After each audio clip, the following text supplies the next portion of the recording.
먼저 예수님께서 오신 이 기쁜 성탄 축하드리며 또 하나님께 영광을 돌립니다. 예수님께서 이 땅에 오신 이 사건은 사실 인류 역사상 가장 놀라운 사건이고 우리를 위한 축복이고 또 은혜입니다. 오늘 말씀도 보시면 전사들이 무서워 말라 내가 온 백성에게 미칠 큰 기쁨의 소식을 전하노라, 그렇게 이야기해 주고 있습니다. 예수님께서 이 땅에 오심으로 절망 가운데 살아가던 우리들에게 구원의 빛이 비추어지고 또 소망의 길이 열리고 은혜의 역사가 시작이 되었기 때문에 이 천사들이 이 큰 기쁨의 소식이라고 우리에게 이야기해 주었던 것이었습니다.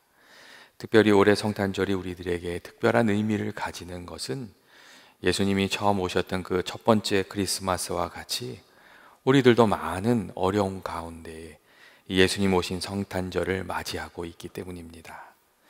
예수님이 이 땅에 처음 오셨던 그 첫 번째 크리스마스 때에도 참으로 어려움이 많이 있었습니다. 기근과 질병과 그 정치적인 혼란이 있었고 또 하나님의 말씀이 들려지지 않는 아주 어두운 시대였습니다. 그런데 그때 예수님께서 인간의 몸을 입고 이 땅으로 찾아와 주신 겁니다.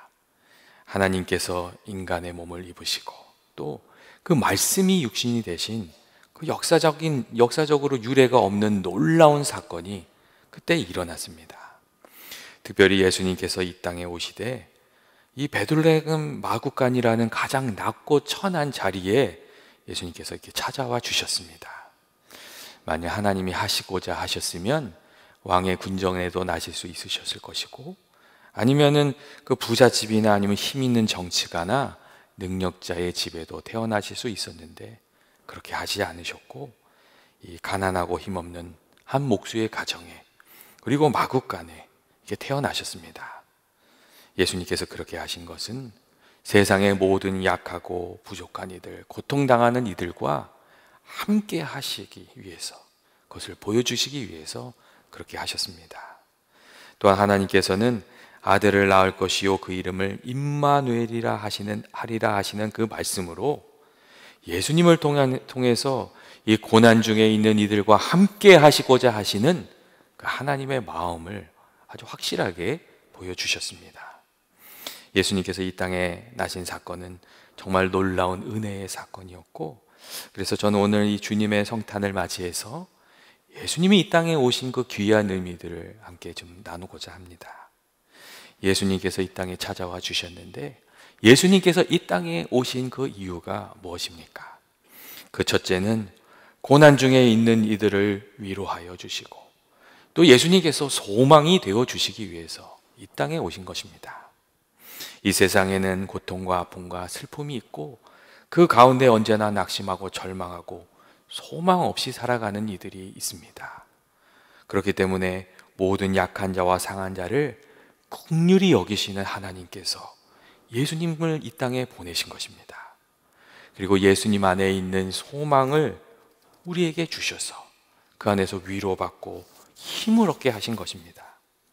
세상은 낮고 천한 이들을 기억하지 않습니다. 하지만 하나님께서는 기억하고 계셨던 것이고, 세상은 깨어지고 상한 이들을 외면하지만 하나님께서는 그들을 외면하지 않으셨던 겁니다.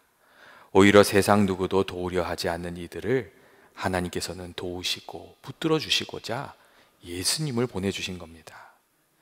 여러분, 하나님의 마음이 어떤 마음입니까?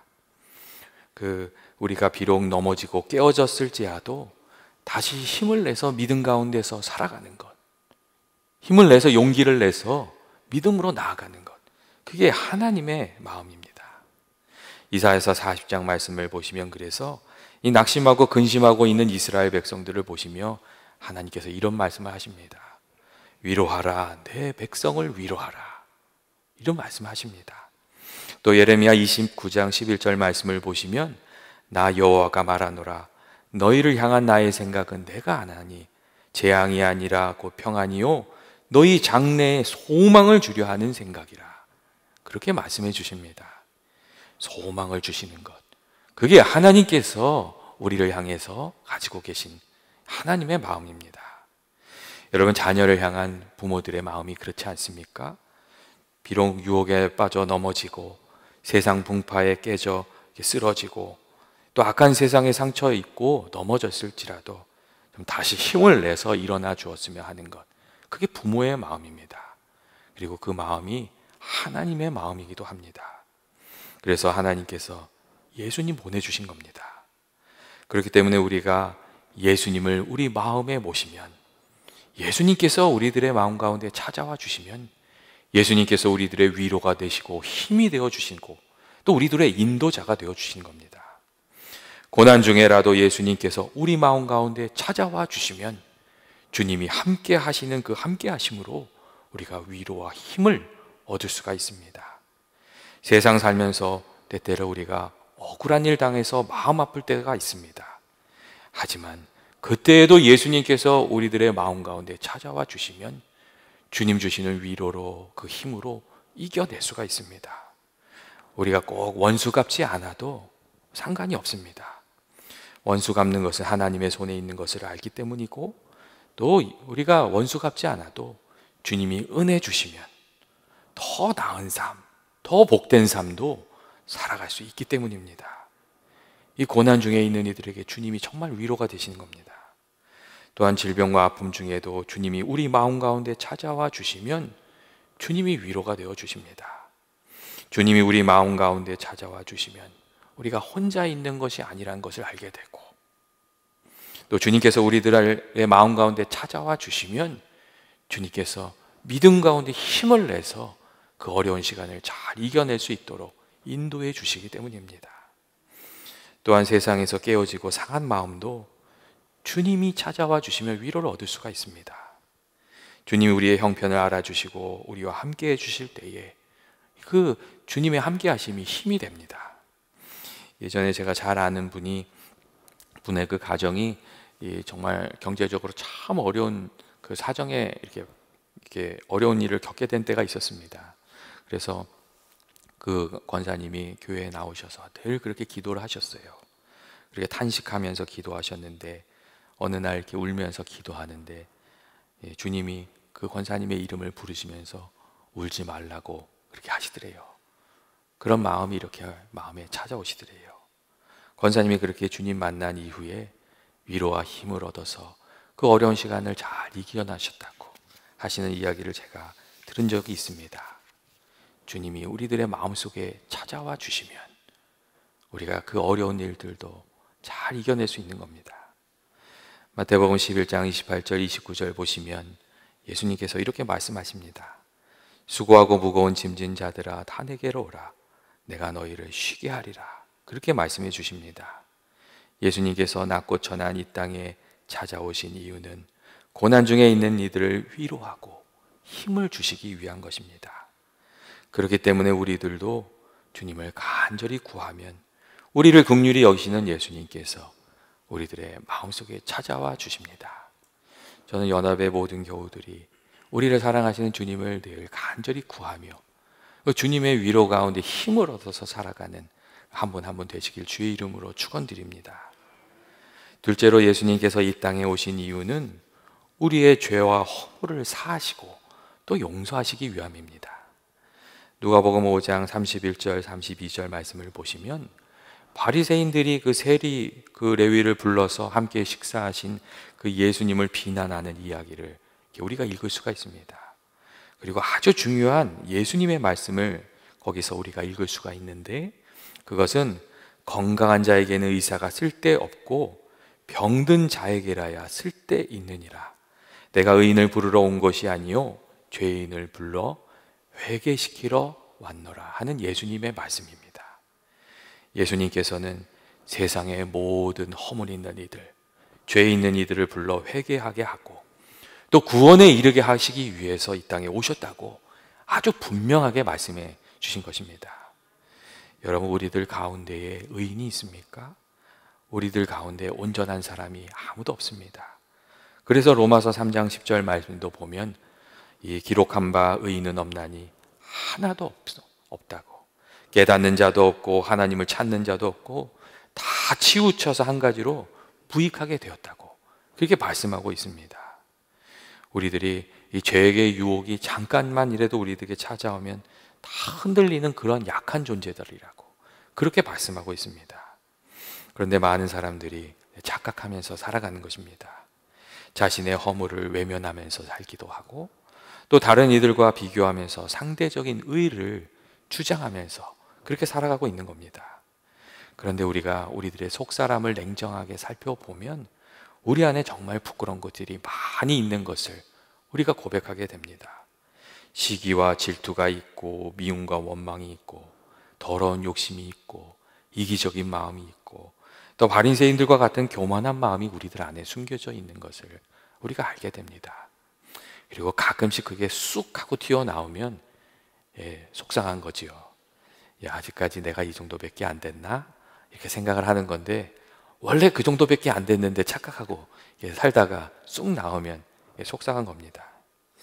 예전에 어떤 집사님께서 가족여행 가시다가 그 어떤 차가 확 끼어들어 가지고 얼마나 놀래고 화가 났는지 그 가족들과 여행 가는 걸 깜빡 잊어먹으셨대요. 그래가지고 그 운전하는 사람을 향해서 막 쌍욕을 막 퍼부으신 거예요. 근데 갑자기 차 안에 분위기가 싸해지면서 그 뒤에 있던 애가 그렇게 말하더래요. 아빠 그래도 그렇게 얘기하진 마세요. 이렇게 얘기하더래요. 그래서 무척 난감했다고 그런 얘기 하시는 걸 읽은 적이 있습니다. 근데 사실 우리들의 마음속에서 울컥하고 나오는 것들을 보면 우리가 다 부족한 존재구나 이렇게 고백하지 않을 수가 없습니다. 사실 하나님 앞에 보면 우리 모두가 다 죄인입니다. 우리 안에 있는 우리 자신의 모습을 보면 어찌 보면 다 절망뿐입니다.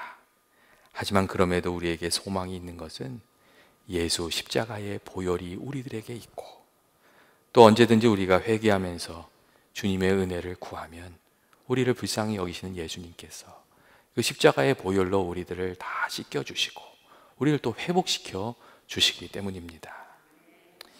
예전에 그 토비아스의 우물이라는 이야기를 제가 읽은 적이 있습니다. 이 사막 한가운데 자리 잡은 마을이 있었는데 그곳 사람들은 사막에 살지만 물 걱정할 필요가 없었다고 합니다. 왜냐하면 그 마을에는 늘 시원한 물이 이렇게 솟아나오는 샘이 있었고 그 샘 주인인 그 토비아스는 마을 사람들에게 물을 그냥 거저 주었기 때문이었습니다. 그런데 어느 날 토비아스가 이 아들과 함께 먼 여행을 가면서 그 자신이 부리고 있던 하인에게 그 우물 관리를 맡겼습니다. 그러면서 이제 누구든지 그 물을 이렇게 마음껏 먹을 수 있게 하라고 나눠주라고 그렇게 부탁하고 간 겁니다. 그런데 주인이 떠나고 처음에 하인이 이 모든 사람에게 물을 주었지만 얼마 지나지 않아서 이 하인의 마음이 바뀌었답니다. 그래서 그때부터는 자신한테 감사를 표현하는 사람에게만 그 물을 나눠줬다고 합니다. 그리고 시간이 더욱 흐르자 그때부터는 자기에게 잘 보이는 사람에게만 물을 주었다고 합니다. 그래서 그 마을의 주민들은 그 하인의 눈밖에 나지 않으려고 안간힘을 쓰면서 살았습니다. 그런데 어느 날 우물가에 주인의 아들이 다시 나타나게 되었고 주인의 뜻대로 따르지 않은 그 하인을 그 주인의 아들이 엄히 꾸짖었습니다. 그리고 주민들에게 예전처럼 마음껏 물을 가져가라고 그렇게 말해 주었습니다. 그러자 이 엄히 꾸중을 당하는 하인을 본 주민들이 너도 나도 나서서 그 악한 나쁜 짓을 한 하인에게 물을 주지 말라고 그렇게 막 소리를 지르기 시작했습니다. 그런데 그때 주인의 아들이 이렇게 이야기했다고 합니다. 그가 비록 큰 잘못을 저질렀지만 그럼에도 그에게 물을 주는 것이 아버지의 뜻입니다. 그렇게 얘기하면서 잘못된 종을 용서하고 그에게도 물을 주었다고 합니다. 우리는 사실 용서를 잘 못합니다. 그런데 하나님의 뜻은 심판에 있지 않고 죄인들이 회개하고 돌아와서 구원을 얻는 일에 있습니다. 그래서 하나님은 용서가 많으시고 회개하고 돌아오면 그 생수의 강물을 다시금 허락해 주시는 겁니다. 그리고 예수님께서 이 땅에 오신 이유도 다름이 아닙니다. 우리 힘으로 깨끗해질 수 없고 의에 이를 수 없고 구원에 이를 수 없기 때문에 예수님께서 이 땅에 오신 것입니다. 회개하고 돌아오는 이들은 누구에게나 구원 주시기 위해서 예수님께서 이 땅에 오셨습니다. 저는 주님의 탄생을 축하하는 저와 여러분이 우리들을 죄와 사망에서 건지시고자 그 아들을 보내신 그 하나님의 선하신 뜻을 생각하면서 늘 감사하면서 살고, 그리고 그 사랑의 하나님의 마음을, 그 용서를 세상에 있는 사람들과 나누면서 살아가는 귀한 믿음의 삶이 되시기를 주의 이름으로 축원드립니다. 셋째로, 예수님께서 이 땅에 오신 것은 우리를 선하고 복된 그 풍성한 삶으로 인도해 주시기 위함입니다. 요한복음 10장 10절 말씀을 보시면, 도둑이 오는 것은 도둑질하고 죽이고 멸망시키려는 것뿐이요 내가 온 것은 양으로 생명을 얻게 하고 더 풍성히 얻게 하려고 함이라 하고 말씀하고 계십니다. 예수님께서 이 땅에 오신 이유는 그냥 단순히 죄에서 건지려는 거기에 머물러 있지 않고 우리의 삶을 복되게 하시는 것에 그 예수님의 뜻이 있습니다. 그렇기 때문에 우리가 예수님을 가까이 하고 예수님의 말씀을 따라 살아가면 우리들의 삶이 날마다 복된 삶으로 변화하게 됩니다. 예수님의 말씀에 순종할 때마다, 예수님의 말씀에 아멘 할 때마다, 그리고 믿음으로 나아갈 때마다 우리들의 삶이 좋아집니다. 때로 예수님의 말씀대로 살아가는 것이 힘들 때도 있습니다. 하지만 그때에도 말씀대로 살면 우리의 마음이 좋아지고 생각이 좋아지고 우리의 말과 행동이 좋아지고 우리가 거두는 삶의 열매가 좋아지게 됩니다. 반대로 우리가 주님 말씀하시는데 자꾸 우리 고집대로 살면 좋은 열매를 거두기가 어렵습니다. 가정도 마찬가지 아닙니까? 예수님 말씀대로 사랑으로 살고 섬김으로 살면 그 가정 안에 질서가 잡히고 사랑이 흐르고 그 가정 안에 화목함이 있게 됩니다. 문제는 예수님 말씀대로 하지 않고 세상의 지혜대로, 기분대로, 감정대로 하면서 예수님 말씀하신 풍성한 삶을 누리려고 하는 것입니다. 그런데 그렇게 하면, 말씀대로 우리가 주님 따라가지 않으면 잘 되기가 어렵습니다. 교회도 마찬가지고 사회도 마찬가지입니다. 그렇기 때문에 우리가 거두는 열매에 대해서 이야기하기 전에 우리는 사실 주님 말씀대로 우리가 살아가고 있는가, 주님의 뜻을 따라서 살아가고 있는가, 그것을 더 먼저 물어야 됩니다. 물론 예수님이 말씀하시는 풍성함은 단순히 물질적인 풍성함만을 의미하지는 않습니다. 그렇기 때문에 세상의 성공을 기준으로 믿음 생활 하다 보면 때로 예수님께 섭섭한 마음도 들고, 예수님이 왜 나는 안 도와주시나 하는 생각이 들 때도 있습니다. 하지만 그럼에도 불구하고 우리가 믿음을 지키고 주의 말씀대로 살아가다 보면 주님의 말씀대로 살아가는 그 삶 속에 주님이 약속하신 복된 삶이 있다는 것을 우리가 알게 됩니다. 여러분, 다윗의 인생이 그렇지 않았습니까? 시편 23편에서 다윗이 여호와는 나의 목자시니 내게 부족함이 없으리로다, 그렇게 고백할 수 있었던 것은 그가 하나님과 동행하면서 하나님이 채워주시고 인도해 주시고 지켜주시는 그 은혜의 삶을 그가 경험했기 때문이었습니다. 교회 여러분, 우리들의 삶도 마찬가지입니다. 우리가 주님의 말씀을 따라 살아가다 보면 우리 인생에 광야 같은 시간들이 많이 있지만 그 길을 잘 이겨낼 수 있도록 인도하시고 또 우리가 귀한 열매도 거두게 해주신 겁니다. 우리의 선한 목자 되시는 예수님께서 우리를 홀로 내버려 두시지 않으시기 때문입니다. 저는 우리 연합의 모든 교우들이 우리의 선한 목자 되시는 예수님을 늘 붙들고 그 믿음의 길을 신실하게 걸어가시게 되시길 바랍니다. 예수님께서 하늘 보좌 버리시고 이 땅에 오신 이유가 여러분 무엇입니까? 고난 중에 있는 우리를 위로하시고 또 죄와 허물에 있는 상한 우리들을 고쳐주시고 깨끗게 하시고 또 풍성한 은혜의 삶으로 인도하시고자 오신 것입니다. 우리는 부족하지만 주님 안에서 주의 은혜로 잘 되게 하시고자 주님이 와주신 겁니다. 그리고 예수님께서 우리들에게 이렇게 말씀하십니다. 볼지어다 내가 문 밖에 서서 두드리노니 누구든지 내 음성을 듣고 문을 열면 내가 그에게로 들어가 그로 더불어 먹고 그는 나로 더불어 먹으리라. 그렇게 말씀해 주십니다. 예수님께서 우리들의 삶에 들어오셔서 우리와 함께 하시고 또 우리들을 날마다 선한 길로 인도하고 싶으시다고 그렇게 말씀해 주시는 겁니다. 교회 여러분, 예수님께서 우리들에게 정말 간절히 원하시는 것이 무엇이겠습니까? 그것은 예수님을 우리들의 마음속에 모시고 주님 의지하면서 믿음의 길을 걸어가는 것입니다.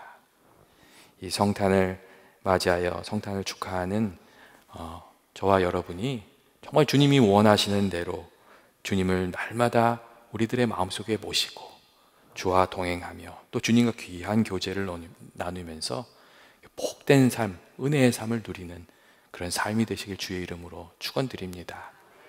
그리고 우리들의 삶에 주님의 그 사랑을 가득 채워서 그 기쁜 소식, 복된 소식, 이 성탄의 소식을 또 세상에 나누게 되는 은혜도 우리들의 삶에 가득하기를 주의 이름으로 축원드립니다. 같이 기도하시겠습니다. 사랑과 은혜 많으신 하나님 아버지, 주님이 이 땅에 오신 성탄절을 맞이하여 주님께서 베풀어 주신 사랑에 감사를 드립니다. 주님께서 마곡간과 같이 부족한 우리들의 마음 가운데도 삶 가운데도 찾아와 주셔서 우리의 위로가 되어 주시고 힘이 되어 주시고 또 저희의 모든 허물과 죄를 깨끗이 씻어 주시고 늘 선한 길로 인도하여 주옵소서.